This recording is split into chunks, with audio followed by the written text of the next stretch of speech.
ሰላም አለይኩም ወራህመቱላሂ ወበረካቱ። ውድና የተከበራችሁ የተወደዳችሁ የሉልሻ ቤተሰቦች እንደምን አላችሁ? እንደምን ቆያችሁ? እንደምን ሰነበታችሁ? ለዚህ ዩቲዩብ ቻናል አዲስ የሆናችሁ ላይክ እና ሼር ሰብስክራይብ እያደረጋችሁ ቤተሰብ እንድትሆኑ በትህትና ጠይቃለሁ ማለት ነው።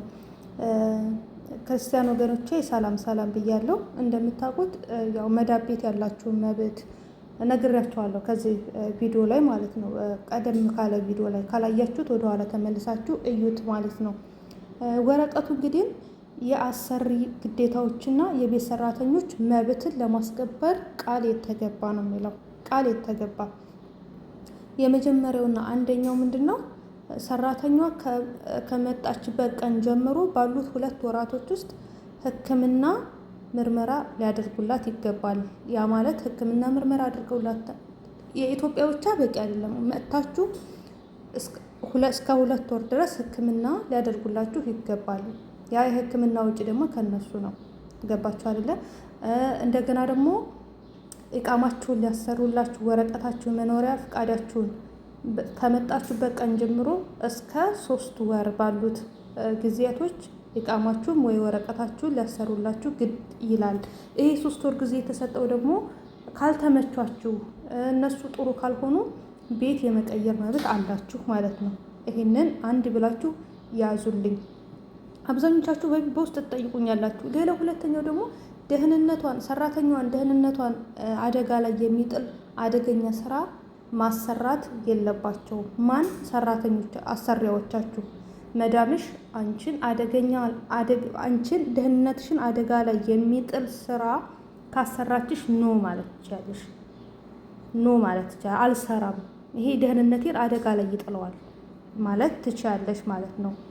ሌላው ደግሞ ሶስተኛ ላይ ለሰራተኛ የባንክ አካውንት የመክፈልና በየወሩ መጨረሻ ደሞዛችሁን በየጊዜው ማስገባት ግዴታቸው ነው። ይሄ ኃላፊነታቸው ነው። ይሄንን ወረቀት የፈረሙበት የእናንተን ደሞዝ በየወሩ በከፈቱላችሁ የባንክ አካውንት እንዲያስገቡላችሁ ግዴታቸው ነው። ጠይብ ሌላው ደግሞ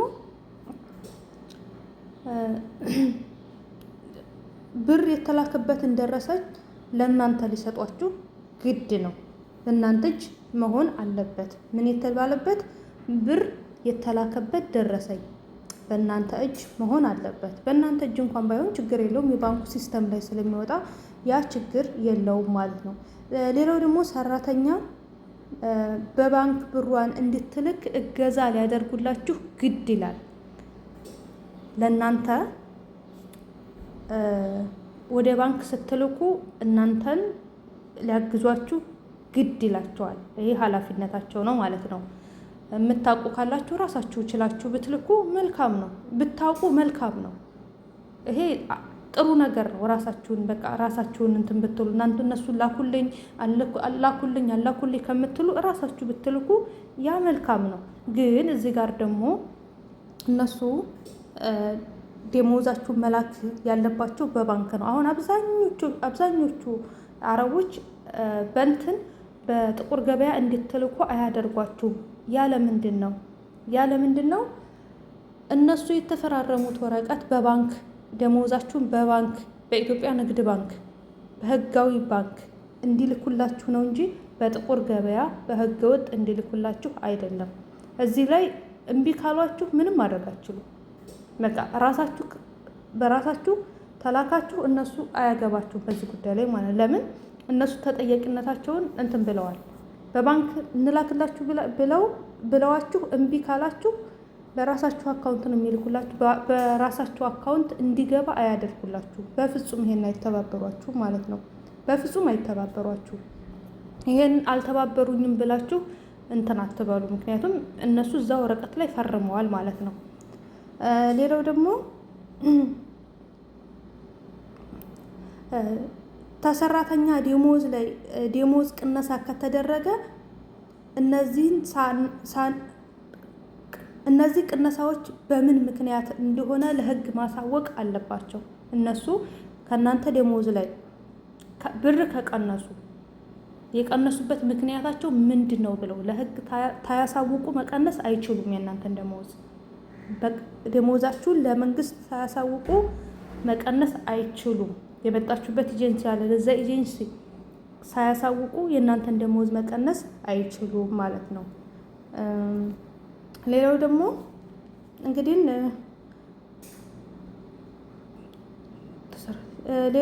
ሰራተኛ ከ9 ሰዓት ያላነሰ የመዝናናት ጊዜ እንዲሰጣት የመዝናኛ ጊዜ እንዲሰጣት ማድረግ አለባቸው። ከ9 ሰዓት ያላነሰ የመዝናኛ ጊዜ እንዲሰጣት ማድረግ አለባቸው። ያው በሳምንት አንድ ጊዜ ነግሬያችኋለሁ። በሳምንት አንድ ጊዜ እረፍት ማግኘት እንዳለባችሁ መብት እንዳላችሁ በመጀመሪያው ቪዲዮ ላይ ነግሬያችኋለሁ። እዚህ ጋርም ድጋሚ ተጽፏል። ከ9 ሰዓት ያላነሰ ሰራተኛዋ ምን ማግኘት የመዝናናት መብት ማግኘት አለባት። ይህንን እንዲያደርጉ ግዴታ አለባቸው። ጠይብ ሌላው ደግሞ ሰራተኛዋ ሌላ ቦታ በፈቃዷ ሌላ ቦታ እንዲሰራ መፍቀድ የለባቸውም። አሁን ለምሳሌ በእነሱ ስም ነው የመጣችሁት አይደል? እናንተ ግን በእነሱ ስም መጥታችሁ ሌላ ቦታ ልስራ ብትሉ አይፈቀድም። ይሄ ህጉ አይፈቅድም። ያ ደግሞ እናንተ ችግር ካለባችሁ፣ ነገር ግን እዚህ ጋር ደግሞ ችግር ካለባችሁ ከሰዎቹ ጋር ካልተስማማችሁ በመጣችሁበት ኤጀንሲ ቤት እንዲቀየርላችሁ ማድረግ ትችላላችሁ እንጂ እናንተ ህገ ወጥ ሆናችሁ መስራት አትችሉም። በእነሱ ስም ሆናችሁ በውጭ መስራት አትችሉም ማለት ነው። ይህንን መፍቀድ የለባቸውም። እንዳይፈቅዱ ፈርመዋል። ሌላው ደግሞ ሰራተኛው የምትሰራዋን ለአሰሪዋ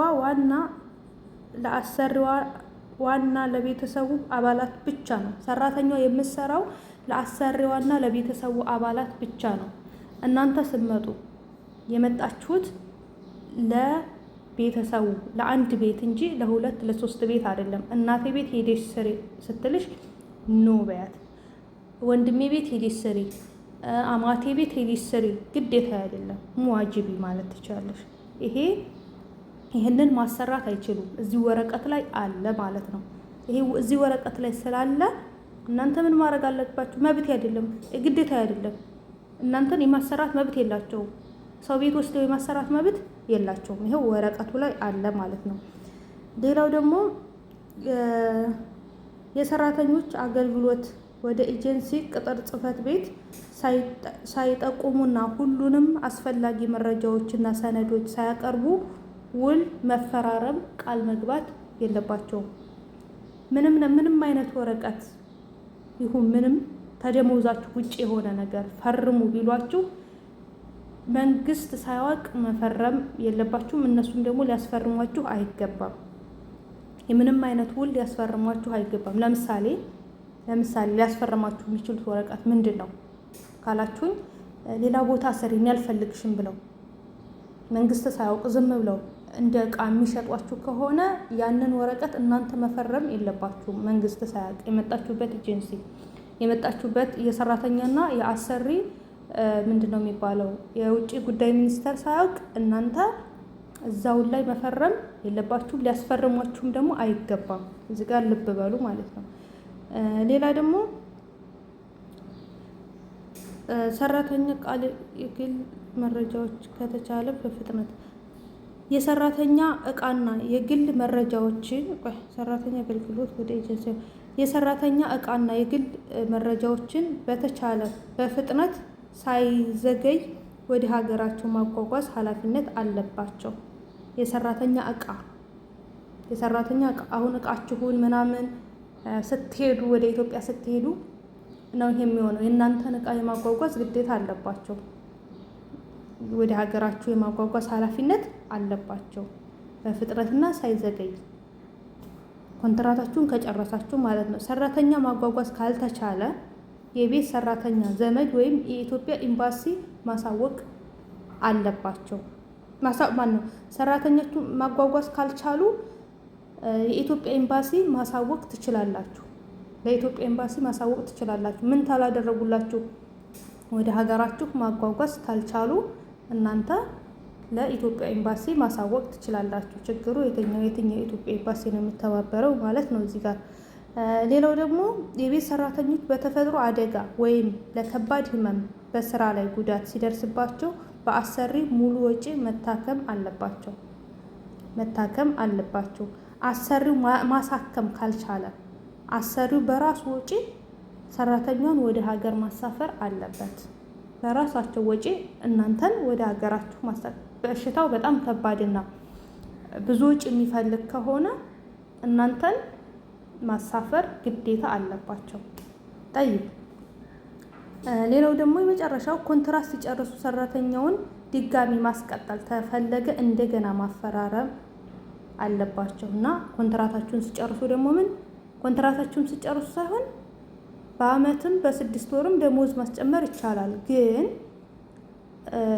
እንደ ሰዎቹ ነው ያለው ዓለም። አንዳንዶቹ ኮንትራታችሁን ሲጨርሱ ነው ደሞዝ የሚጨምሩት። አንዳንዶቹ ደግሞ ኮንትራታችሁ ሳያልቅ የሚጨምሩ አሉ። ግን አብዛኞቹ ኮንትራታችሁን ሲጨርሱ ነው ደሞዝ የሚጨምሩት ማለት ነው። እና ደሞዛችሁን ማስጨመር ትችላላችሁ። የምንድነው አገልግሎት አለ የምንድነው የአገልግሎት ብር አለ። የአገልግሎት ብር ግን መጠኑ አልተገለጸም። ወረቀቱ ላይ አለ የአገልግሎት ብር የሚል ግን ይሄን ያህል ነው ተብሎ አልተገለጸም። ለምን ይሄን ያህል ነው ተብሎ አልተገለጸም? ሰው እንዳቅሙ ነው፣ እንደ ኑሮ ሁኔታ ነው ያንን የአገልግሎት ብር ሊሰጥ የሚገባው። እንደዛ ስለሆነ ነው እንግዲህ ይዤላችሁ የመጣሁትኝ ይሄን ይመስላል። ውዶቼ ለሌሎች አድርሱላቸው፣ ሼር ላይክ እያደረጋችሁ። እኔ እንግዲህ አንዲት እህቴ ልካለኝ ነው ወረቀቱን ፎቶ አንስታ፣ ከዛም በኋላ እኔ ደግሞ በአማርኛ ተርጉሜ አነበብኩት ማለት ነው። ወረቀቱ አሪፍ ነው። እኛ ማለት እነሱም ብቻ ሳይሆን ኢትዮጵያ ያሉ ሰራተኞች፣ ኢትዮጵያ ያሉ አሰሪዎችም ሳይቀሩ ይሄን ነገር ቢያከብሩት፣ ለሰራተኛ ክብር ቢኖር ብዬ እመኛለሁኝ። ኢንሻአላህ እንግዲህ አላህ ይገዛችሁ። በተረፈ ወዳችኋለሁ። ላይክ፣ ሼር፣ ሰብስክራይብ አድርጉ።